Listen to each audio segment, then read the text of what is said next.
మంత్రాల పకిరు చెప్పే మాయ మంత్రం కథ కదే చంటోళ్లను భయపెట్టే భూచోడి కథ కదే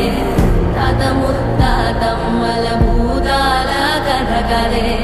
విక్రమాదిత్యుడు చెప్పిన వేదాళుడి కథ కదే దీపము నుండి బియ్యం వచ్చే అల్లావుద్దీన్ కథ కదే ఇది ముడత చర్మం ముసలి చెప్పే కథ లాంటి నిజమే